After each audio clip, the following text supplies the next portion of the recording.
Hello, children. Today I am here with the chapter The Ashes That Made Trees Bloom. So, before explaining the chapter in detail, I would like to give you a brief introduction of the chapter. This chapter is divided into two parts, and the story is based on Japanese folk tale. In this story, there is an old couple, and the couple were poor but hardworking and affectionate to everyone. There were the neighbors also who were very troublesome and cruel. The dog who gets killed by the hands of the neighbors helps the old couple in unexpected and unimaginable ways.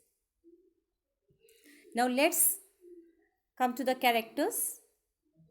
The most important character is Muko, who is a dog who plays a significant role in this story.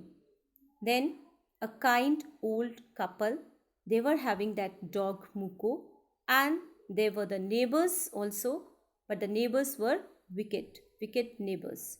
So, the story revolves around these three characters. So, here is the synopsis of the story. The story from Japan is about an honest and hardworking old couple and their pet dog Muko. The neighbors of the couple are greedy and cruel. This greedy and cruel nature results in the sad death of the dog. However, the spirit of the dog gives solace and support to his master in unexpected ways with a hint of magical realism. Now, let's begin the chapter. So, first of all,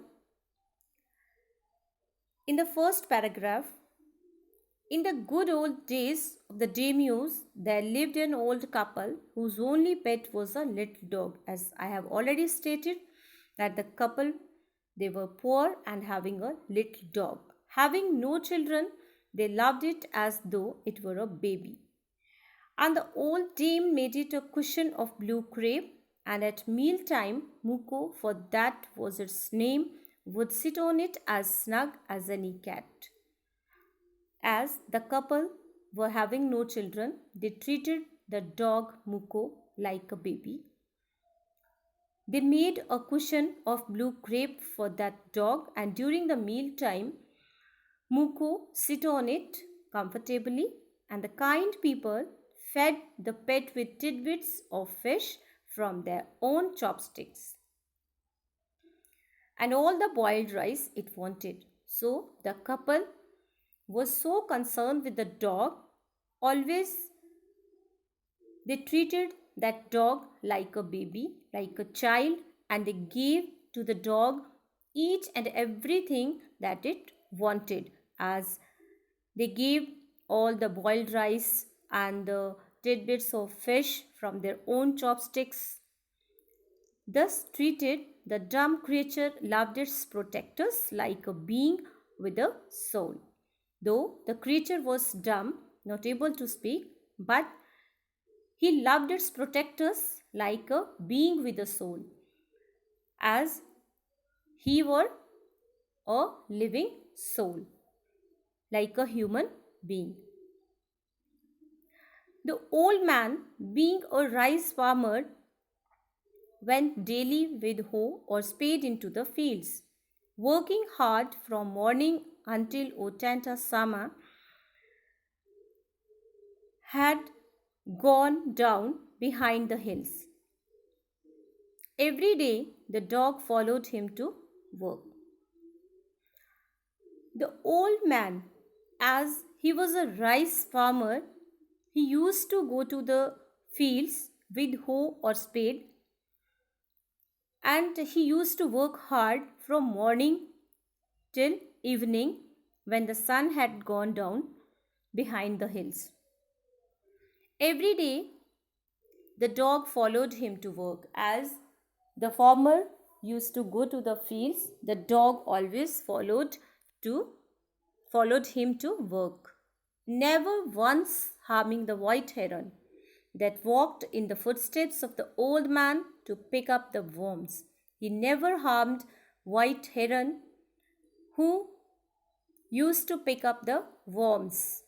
For the old fellow was patient and kind to everything that had life. As the old man, he was very patient. He was having patience and kindness to he showed kindness to everything that had life. Maybe animal, maybe birds, or any other creature who was having life. And often turned up a sword on purpose to give food to the birds. And he usually dig up the ground to give food to the birds. One day the dog came running to him, putting his paws against his legs and motioning with his head to some spot behind. The old man at first thought his pet was only playing and did not mind it. But the dog kept on whinnying and running to and fro for some minutes. Then the old man followed the dog a few yards to a place where the animal began a lively scratching, thinking it was possibly a buried bone or bit of fish. The old man struck his hoe in the earth when lo, a pile of gold gleamed before him. Now, what happens one day? One day, the dog came running to him in the field. As usually, the dog followed the old man to the fields where he used to work. And one day, the dog came running to him and he was putting his paws against his legs, against the legs of the old man, and he was moving his head to some spot behind. He was the dog wanted to show something behind the old man, but the old man, he was not getting why this dog is doing so. First of all, the old man did not take it seriously and he thought that the pet was only playing and did not mind it. But the dog kept on winning and running to and fro for some minutes. Then the old man followed the dog a few yards.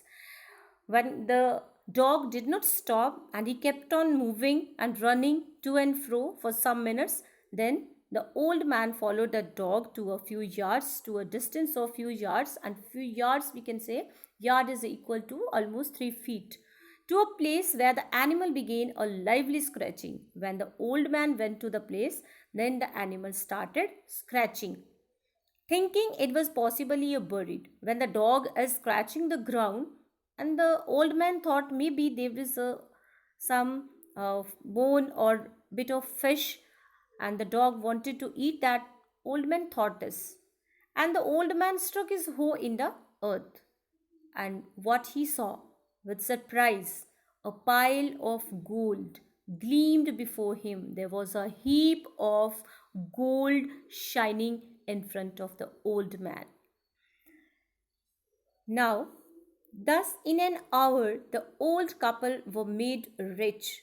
So within an hour the old couple became so rich. The good souls bought a piece of land, made a feast for their friends, and gave plentifully to their poor neighbors.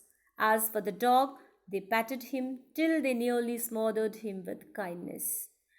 So when the couple, they became so rich and they were so good that they bought a piece of land and made a party for their friends, and they gave plenty of the money to their poor neighbors. As for the dog, they petted him till they nearly smothered him with kindness.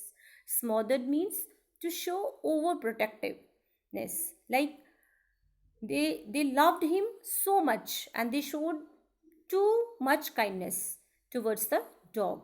Now, in the same village, there lived a wicked old man and his wife, not a bit sensitive and kind, who had always kicked and scolded all dogs whenever any passed their house.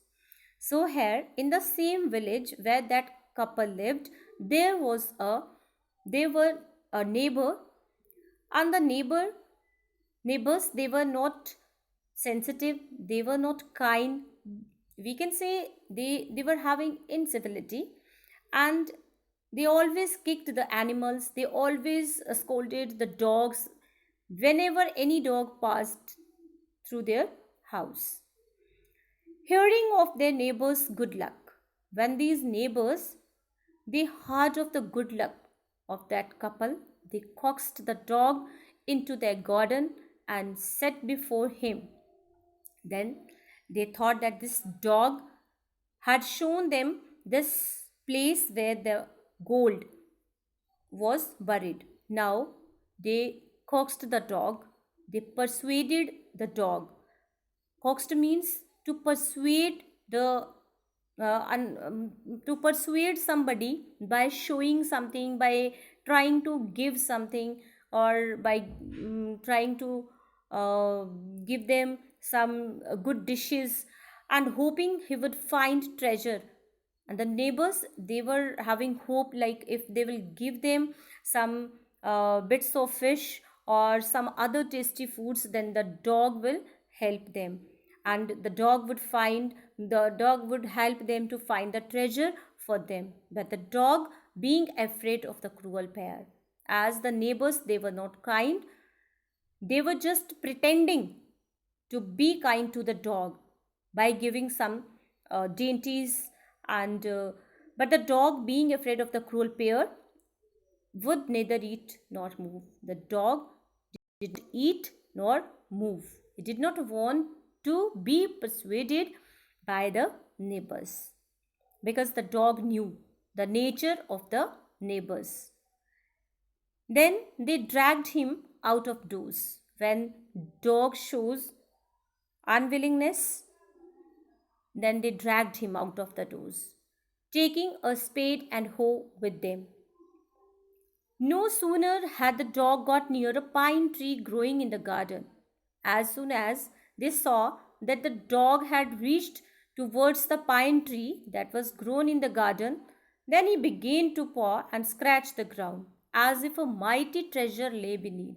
And they thought that a mighty treasure is buried under the ground.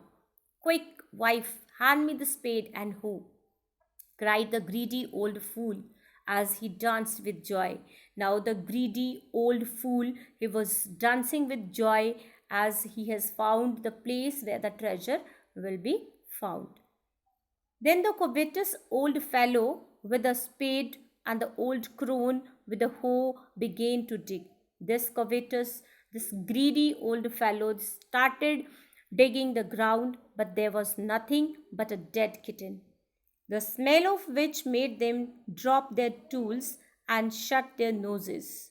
Now there was nothing, but there was a dead kitten, and the smell of that dead kitten made them drop their tools. They left their tools there and shut their noses due to the foul smell. Furious at the dog, they were so annoyed with